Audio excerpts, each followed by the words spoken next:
जोहार दोस्तों, आप सभी को आपका अपना चैनल नाग पूर्णिमा फाउंडेशन में स्वागत है। आज के इस कड़ी में हम लोग विगत वर्षों में जो पूछा गया झारखंड स्पेशल प्रश्नों का हम लोग डिस्कशन करेंगे। तो चलिए, पहला प्रश्न है कि हुंड्रू जलप्रपात की ऊंचाई कितनी है।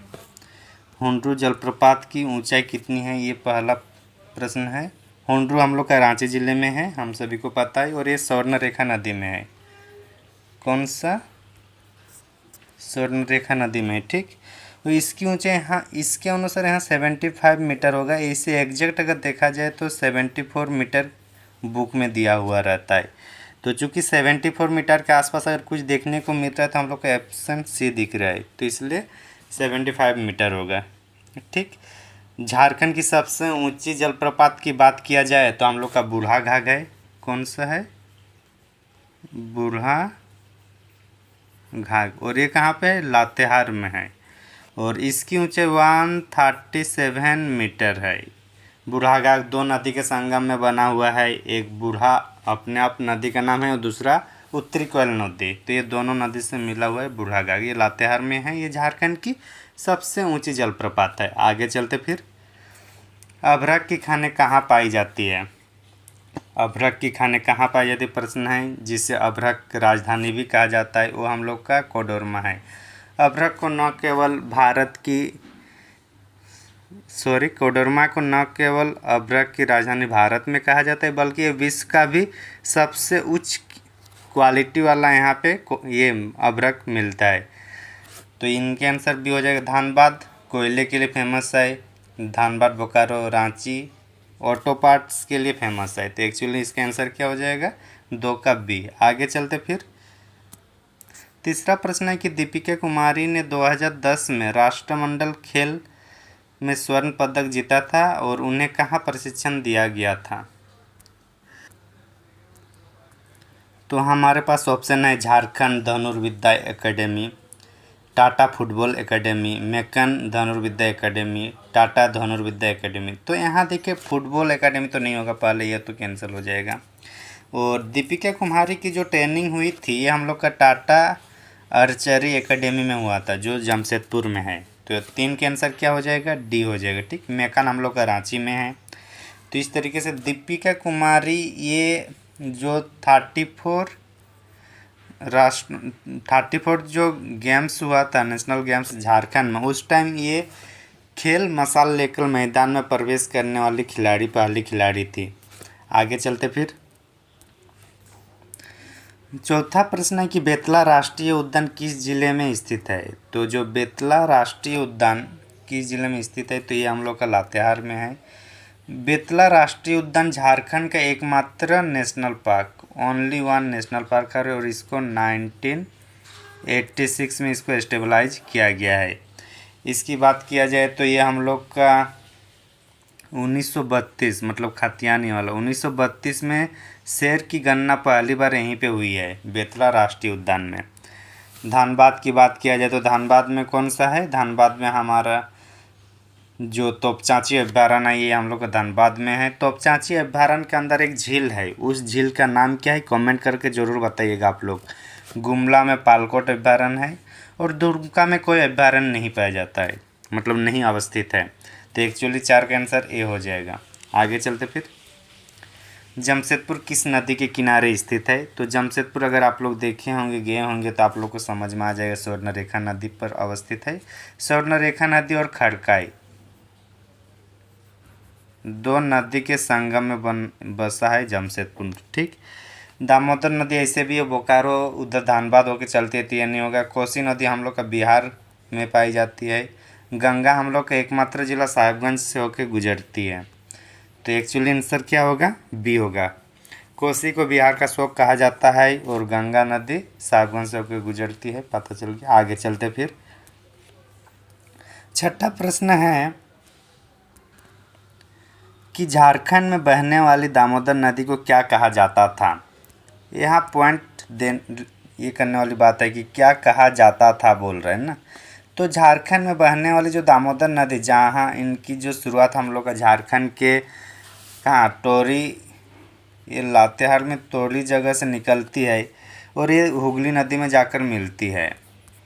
तो इसको बंगाल का शोक कहा जाता था, हालांकि अभी नहीं कहा जाता क्योंकि जब से डीवीसी बना तो उसके बाद वाटर को रोका गया और बाढ़ आने की जो प्रवृत्ति थी बंगाल में वो कम है, तो इसलिए अभी नहीं बोला जाता, तो पहले बोला जाता था। ठीक, तो आगे चलते हैं फिर। बहुत कोई बोल ये हो सकता है कि झारखंड का भी शोक कहेंगे, क्यों? क्योंकि झारखंड की नदी है, लेकिन ये झारखंड का शोक नहीं है। बिहार का शोक कौन है? काशी नदी। ये आगे चलते हैं फिर। 6 का आंसर ए हो जाएगा। जमशेदपुर की स्थापना किसने की? तो एक्चुअली अगर जमशेदपुर की स्थापना की बात करते हैं तो हम लोग जमशेद जी नौसेरवान जी टाटा को मानते हैं। इनका विचार था और इनकी विचार को स्टेबलाइज करने में कौन आया? दोराबजी। तो दोराबजी जो है इसको वास्तविक कहा जाता है, और इसे नॉर्मल बोलेंगे तो हम लोग जमशेद जी को मानेंगे, और इसी के नाम पे फिर जमशेदपुर नाम पड़ा टाटा का। तो आगे चलते 7 का बी हो जाएगा। ठीक है ना। 8वां प्रश्न है कि भारतीय कैप्टन महेंद्र सिंह धोनी को किससे विभूषित किया गया है? तो जो धोनी साहब है हमारे कैप्टन कुल जिसको कहा जाता है, उसको पद्मश्री से भी नवाजा गया है और लेफ्टिनेंट कर्नल से भी ये किया गया है। तो अब आयोग किसको मानेगा इस पर डिपेंड करेगा, क्योंकि ये भी इनको अभी मिला है। अच्छा, ये अभी मिला है और ये चूँकि 2012 में था तो 2012 में सिर्फ यही वाला होगा, लेकिन अभी क्या अगर देखा जाए अभी कोई एग्ज़ाम में आएगा तो कर्नल लेफ्टिनेंट कर्नल भी इसका टाइटल इनको मिला है। आगे चलते हैं। तोपचांची वन्य जीव अभयारण्य किस जिले में स्थित है? तोपचांची हम लोग कहाँ पे अवस्थित है? धनबाद में है। और इसमें कौन सी झील है वो आप लोग को कमेंट करके बताना था, वो बताइएगा ज़रूर। बोकारो में बोकारो अभयारण्य होगा। बोकारो में हम लोग का चंद्रपुरा अभयारण्य होगा पक्षी विहार, और यहाँ पे तेनूघाट पक्षी विहार, दोनों हम लोग को बोकारो में होगा। गुमला में होगा पालकोट अभयारण्य, और हजारीबाग में होगा कौन सा? हजारीबाग में हम लोग का हजारीबाग अभयारण्य। एक्चुअली आंसर 9 का ए हो जाएगा। आगे चलते फिर।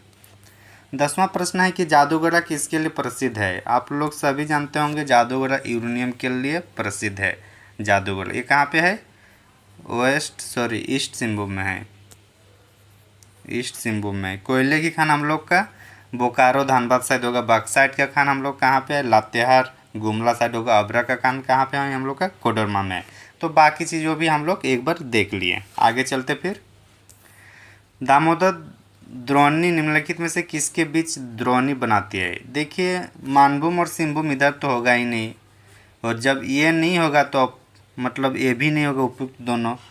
और रांची और हजारीबाग पठार के बीच दामोदर नदी पाई जाती है। अगर मान के चलिए छोटनागपुर पठार है, छोटनागपुर पठार से यहाँ अगर लातेहार से है तो यहाँ से अगर नदी गुजर रही है दामोदर, ये तो ये वाला हम लोग का हजारीबाग पठार होता है और ये रांची पठार, तो दोनों के बीच अवस्थित है। ये हम लोग को याद रखना है। ठीक। आगे चलते फिर। उरांव कोरवा पहाड़िया का संबंध किस भाषा परिवार से है? देखिए, अगर बाकी का नहीं पता है कोरवा और पहाड़िया का, तो कम से कम उरांव का तो पता रहेगा। उरांव हम लोग का द्रविड़ पर भाषा परिवार से है। जब उरांव का होगा तो बाकी कोरवा और पहाड़िया भी तो एक ही रेंज में आ रहा है, तो उसका भी हो जाएगा। तो आंसर क्या होगा? द्रविड़ भाषा परिवार से होगा।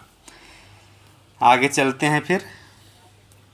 मुंडा भाषा परिवार या नागपुरी भाषा परिवार, इस टाइप से भाषा परिवार अलग से नहीं है ये, हालांकि है इंडो आर्यन वाला। तो 12 का सी हो जाएगा। आगे चलते हैं। मेथेन और पंचेत हाइड्रल पावर स्टेशन किस नदी पर है? देखिए, अगर मेथेन की बात किया जाए तो ये हम लोग का बराकर में होगा, लेकिन पंचेत की बात करेंगे तो ये दामोदर होगा। मतलब इस टाइप से देखा जाता है ना कि क्वेश्चन मतलब उस टाइप भी कितना मतलब रॉन्ग मतलब प्रिंट किया जाता था या रॉन्ग बनाया जाता था। देखिए, मेथन है हम लोग का बराकर में, मेथन बाल पहाड़ी ये सब किस में बराकर, जबकि पंचेत अय्यर बेरमो दामोदर में है। लेकिन यहाँ तो दोनों को अलग अलग कर दिया है। तो इसलिए इस टाइप से क्वेश्चन को थोड़ा हम लोग को संभाल कर देखना होगा। हालांकि आजकल उतना प्रश्न गलत नहीं रहता है, और अगर गलत रहता है तो उस पर आयोग के द्वारा या तो क्वेश्चन काटा दिया जाता है या सबको मार्क्स दिया जाता है। आगे चलते फिर।